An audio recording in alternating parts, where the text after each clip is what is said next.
Super 6 హామీలపై Chandrababu గారు అయితే ఒక కీలక నిర్ణయం తీసుకున్నట్టుగా తెలుస్తుంది. ప్రధానంగా 3 హామీలను ఈ జూన్ లోపు అంటే ఆల్రెడీ ఫిబ్రవరిలోకి వచ్చేసాం. మరొక 3-4 మంత్స్లో 3 కీలక హామీలను నెరవేర్చడానికి అయితే ఆ రూట్ మ్యాప్ సిద్ధం చేస్తున్నట్టు తెలుస్తుంది. ఇప్పటికే ఆ ఉచిత బస్సుకు సంబంధించి పక్క కర్ణాటక స్టేట్లో కానివ్వండి, తెలంగాణలో కానివ్వండి ఏ విధంగా అమలు చేస్తున్నా దాని మీద అధ్యయనం చేయడం కోసం ఒక కమిటీ వెళ్ళింది. కొంతమంది మంత్రులు, అధికారులు వెళ్ళారు. దాన్ని పూర్తిగా స్టడీ చేసి ఏపీలో ఉన్నటువంటి బస్ సర్వీసులన్నీ జనాభా ఎంత అనే దానికి అనుగుణంగా ఏ విధంగా ఇంప్లిమెంట్ చేయొచ్చు అనే దాని మీద ఆల్రెడీ ప్లాన్ కూడా సిద్ధం చేస్తున్నారు. జూన్ లోపు ముచ్చటగా 3 అని చెప్పి ఒక ఆర్టికల్ అయితే రావడం జరిగింది. అందులో ప్రధానంగా తల్లికి వందనం ఇదే అంశంపై గతంలో లోకేష్ గారు కూడా అసెంబ్లీ సాక్షిగా చెప్పారు. తల్లికి వందనం ఎగ్గొట్టేస్తారని చెప్పి ఆ సాక్షిలో కథనాలు రాసిన సమయంలో చాలా స్పష్టంగా చెప్పారు.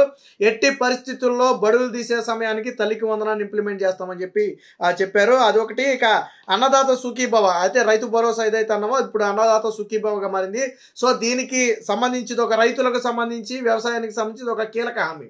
సో దీని ఇంప్లిమెంట్కి కూడా రంగం సిద్ధం చేశారు. ఇక అన్నిటికీ మించి మహిళలకు ఉచిత బస్సు. సో ఈ 3 తల్లికి వందనం, అన్నదాత సుఖీభవ, ఉచిత బస్సు ఈ మూడింటిని కూడా ఈ జూన్ లోపు అమలు చేయడానికైతే రూట్ మ్యాప్ సిద్ధం చేశారు. చంద్రబాబు గారు మొన్న చాలా స్పష్టంగా చెప్పారు. చంద్రబాబు గారు మొన్న మాట్లాడుతూ చాలా స్పష్టంగా చెప్పారు. దాని మీద వైసీపీ సాక్షిలో విషప్రచారం చేశారు. చంద్రబాబు నాయుడు చేతులెత్తేసాడు సూపర్ 6 అమలు చేయడని చెప్పి విషప్రచారం చేశారు. చంద్రబాబు గారు చెప్పింది ఎక్కడా సూపర్ 6ని మేము అమలు చేయమనే మాట అసలు ఆయన అనలేదు. ఆర్థిక ఇబ్బందులు ఉన్న నేపథ్యంలో కొంచెం డిలే అవుతుంది తప్ప హామీల అమలు ఆగుతుందనేది ఎక్కడా చెప్పలేదు. పైగా డిలే అంటే ఏదో జగన్మోహన్ రెడ్డి లాగా పింఛన్ చూడండి ఆయన 3,000 చేస్తానని చెప్పి చివరిలో పెంచాడు చూడండి, అలాగా చివరి నెల 2 నెలల్లో పెంచడం కాదు. మాకు ఒక ఏడాది సమయం కావాలి. అంటే ఎప్పటికొక 6-7 నెలలు అయిందనుకోండి, ఇంకొక 4 to 5 మంత్స్ టైం ఇవ్వాలి. ఇప్పుడిప్పుడే ఆర్థికంగా స్టేబుల్ అవుతున్నాం. జగన్మోహన్ రెడ్డి లాగా వచ్చిన డబ్బుల్ని ఇటు పథకాలకు మళ్లించేస్తే అభివృద్ధి ఆగిపోతుంది అనేది చంద్రబాబు గారు చెప్పిన మాట. జగన్మోహన్ రెడ్డి గతంలో అటు పోలవరానికి నిధులు వచ్చినా, అమరావతికి నిధులు వచ్చినా, లేదా వేరే ఏదైనా సెంట్రల్ ప్రాజెక్టుకి నిధులు వచ్చినా వాటిని మొత్తాన్ని కూడా స్కీములకు మళ్లించేశాడు, వాటిని అటకెక్కించేశాడు. ఇప్పుడు వచ్చిన నిధులన్నింటినీ కూడా స్కీములకు మళ్లించేస్తే ఆ ప్రాజెక్టులు ఆగిపోతే రేపు ఆదాయం అనేది ఎలా సృష్టించబడుద్ది? చంద్రబాబు గారు ఏం చెప్పారు? ఇప్పుడు పోలవరానికి నిధులు వచ్చాయి, అమరావతికి దాదాపుగా 15,000-20,000 కోట్ల నిధులు వచ్చాయి. వాటిని ఇటు మళ్లించలేం. ఇటు మళ్లిస్తే ఆ ప్రాజెక్టులు ఆగిపోతాయి. వీటికి ఎలా తీసుకురావాలనే దాని మీద మేము ఒక ప్లాన్ అమలు చేశాం. ఆల్రెడీ రాష్ట్ర ఆదాయాన్ని పెంచి కొన్ని రకాలుగా వచ్చిన ఆదాయాన్ని ఈ పథకాలకి ఇంప్లిమెంట్ చేయడానికి కూడా రంగం సిద్ధం చేసాం. అలాగే కొంత బ్యాంక్స్ నుంచి ఏదైనా అవకాశం ఉంటే తీసుకుని ఇవ్వడానికి కూడా రంగం సిద్ధం చేసాం తప్ప సెంట్రల్ గవర్నమెంట్ ఈ ప్రాజెక్టుల కోసం ఇచ్చిన నిధులను మాత్రం మళ్లించలేం. అటు ముఖ్యంగా పోలవరం, అమరావతి కోసం వచ్చిన నిధులను ఎట్టి పరిస్థితుల్లో దారి మళ్లించలేం. జగన్మోహన్ రెడ్డి చేసిన తప్పు మేము చేస్తే రాజకీయంగా ఆంధ్రప్రదేశ్ భవిష్యత్తు శూన్యమవుతుందని చెప్పి చంద్రబాబు గారు కూడా చెప్పడం జరిగింది. ఎందుకంటే ఇప్పుడు అమరావతి జరగాలి, నిర్మాణం జరగాలి, ఆదాయం సృష్టించాలి. అలాగే పోలవరం జరగాలి, రైతులకు మేలు జరగాలి. బట్ దాని నిధులు మొత్తం దీనికి పెట్టేస్తే ప్రాజెక్టులు అలాగే ఉంటాయి, మనకి పప్పు బెల్లాల టైం పాస్ అయిపోద్ది. బట్ ప్రాజెక్టులు జరగకుండా రేపు పోలవరం ప్రాజెక్టు పూర్తయితే ఎన్ని లక్షల ఎకరాలకు నీరు అందుతుంది? అలాగే అమరావతి పూర్తయితే ఎన్ని లక్షల కోట్ల పెట్టుబడులు వస్తాయి, ఆదాయం సృష్టించబడుతుంది. ఇప్పుడు లైక్ హైదరాబాదు ఎంత ఆదాయం సృష్టిస్తుంది? ఎంటైర్ తెలంగాణ మొత్తానికి సంబంధించిన ఆదాయం మొత్తం దాదాపుగా హైదరాబాద్లోనే రావడం జరుగుతుంది. సో ఇలా 1 కాదు 2 కాదు అనేక అంశాలను దృష్టిలో పెట్టుకుని చంద్రబాబు గారు చెప్పారు. అయితే ఈ సూపర్ 6 పై చంద్రబాబు గారు ఒక కీలక నిర్ణయం తీసుకున్నారు. ఇదే సమయంలో రాజకీయ వేధింపులపై వేధింపులు, అలాగే హత్యలపైన ఒక ప్రత్యేక ట్రిబ్యునల్ ఏర్పాటు, అలాగే టీచర్లు, ఉద్యోగులు, పాత్రికేయులపై పెట్టిన అక్రమ కేసులు తొలగింపు ఇదొక కీలక నిర్ణయం. గతంలో జగన్మోహన్ రెడ్డి వాళ్ళు వీళ్ళని లేదు, ధర్నాలు చేసిన ఉద్యోగుల మీద కేసులు పెట్టారు, ప్రశ్నించిన పాత్రికేయుల మీద కేసులు పెట్టారు. అలాగే టీచర్లు ముఖ్యంగా ఏదైతే గతంలో జగన్మోహన్ రెడ్డిని సిపిఎస్ గురించి గట్టిగా నిలదీసిన టీచర్లు ఉన్నారు వారి మీద కూడా కేసులు పెట్టారు. సో ఇవన్నీ కూడా ఎత్తివేయడానికి చంద్రబాబు గారు అయితే ఒక అంగీకారానికి వచ్చినట్టుగా తెలుస్తుంది. ఇక కార్యకర్తలకు ఏదైతే బిల్లులు పెండింగ్లో ఉన్నాయో వాటి మొత్తాన్ని కూడా చెల్లించాలని చెప్పి రంగం సిద్ధం చేసినట్టుగా తెలుస్తుంది. ఇక ఆలయాలపై దాడులు చేసిన వారిని గుర్తించడానికి ఒక ప్రత్యేక కార్యాచరణ, అలాగే జిల్లాల పునర్విభజనపై ఒక పరిశీలన, కరెంటు ఛార్జీలు ఏడాదికి 35 పైసలు చొప్పున తగ్గింపుకు అయితే చంద్రబాబు గారు ప్లాన్ చేస్తున్నారు.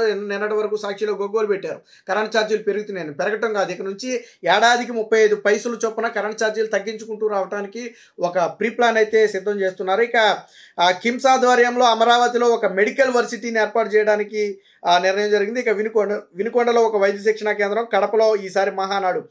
ఇక వైసీపీ నేతల చేరికపై కూటమిలో త్వరలో చర్చ, పొలిట్ బ్యూరోలో అయితే కీలక నిర్ణయాలు తీసుకున్నారు. అంటే మొత్తంగా మిగతావన్నీ కూడా పక్కన పెడితే ఈ మూడు అంశాలు అమలుకు సంబంధించి చంద్రబాబు గారు ఒక కీలక నిర్ణయం తీసుకున్నారో ఖచ్చితంగా ఇది రాష్ట్రానికి ఒక శుభవార్త అనే చెప్పొచ్చు. అంటే ఒక రకంగా జగన్మోహన్ రెడ్డి లాంటి వ్యక్తులకి ఇది చెంపపెట్టు లాంటిది. ఎందుకంటే ఇప్పటి వరకు వాళ్ళు సాక్షిలో చేసుకొచ్చిన విష ప్రచారం ఏంటంటే తల్లికి వందనం ఎక్కడ, ఉచిత బస్సు ఎక్కడ, లేకపోతే గ్యాస్ సిలిండర్ ఎక్కడ అన్నారు. గ్యాస్ సిలిండర్ ఆల్రెడీ ఇంప్లిమెంట్ అయిపోయింది, ఇక దాని మీద పాపం వాళ్ళు నోరు తెరవడానికి లేదు. అలాగే మెగా డిఎస్సీ అనేది ఒక కీలక సంతకం పెట్టారు, దానికి హామీ ఇచ్చారు. ఎమ్మెల్సీ ఎలక్షన్ కోడ్ ముగిసిన వెంటనే మెగా డిఎస్సీ ఎట్టి పరిస్థితుల్లో జూన్ జూలై నాటికి మేము ఉద్యోగాలు భర్తీ చేసి అకాడమిక్ ఇయర్లో విద్యార్థులకు కానుకగా ఇస్తామని చెప్పి ఈరోజు స్పష్టంగా చెప్పడం జరిగింది. అలాగే ఏదైతే ల్యాండ్ టైటిలింగ్ యాక్ట్ ఉందో ఆల్రెడీ రద్దు చేశారు. చెత్త పన్ను అన్నారు, రద్దు చేశారు. సో 1 కాదు 2 కాదు అనేక హామీలు. అలాగే ఏదైతే కొంతమంది ఉద్యోగులకు కొన్ని హామీలు ఇచ్చారు, ఆ హామీలన్నీ నెరవేర్చారు. మొన్న కూడా చూడండి, అన్ని రంగాలలో ఉన్న ఉద్యోగులకు పెండింగ్ బకాయిలు ఏవైతే ఉన్నాయో వాటిని మొన్న సంక్రాంతి కానుకగా విడుదల చేయడం జరిగింది. అలాగే కొన్ని బిల్స్ గతంలో పనులు చేసి పెండింగ్లో ఉన్న కొన్ని బిల్స్ విడుదల చేయడం జరిగింది. అంటే ఒక రకంగా ఆర్థికంగా ప్రభుత్వం ఇబ్బందుల్లో ఉన్నప్పటికీ కూడా ఏ ఒక్క హామీని కూడా ఆపకుండా ముందుకు తీసుకువెళ్తున్నారు. మరి జగన్మోహన్ రెడ్డి లాగా పప్పు బెల్లాల్లా పనిచేయడం చంద్రబాబు గారి ఉద్దేశం కాదు.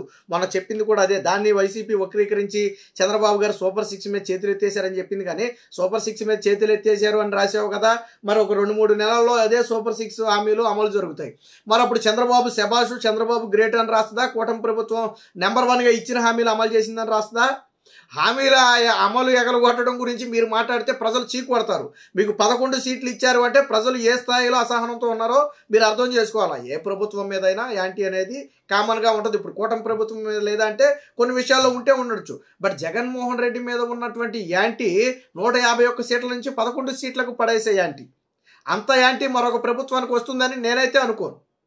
ఎందుకంటే గతంలో కూడా చంద్రబాబు గారు 23 సీట్లు సాధించారు, ఒంటరిగా వెళ్ళి 23 సీట్లు సాధించారు.